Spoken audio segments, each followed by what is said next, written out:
மூணாவது வசனம் தானமா ஆவாஸ். உங்க பிள்ளைங்க முழு இருதயத்தோடும் முழு ஆத்மாவோடும் எனக்கு முன்பாக உண்மையாய் நடக்கும்படிக்கு தங்கள் வழியை காத்து கொண்டால்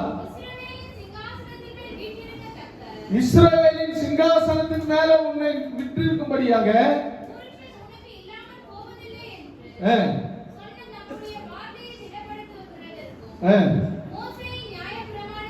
மோசே நியாய பிரமாணங்கள் என்ன பண்ணுமா?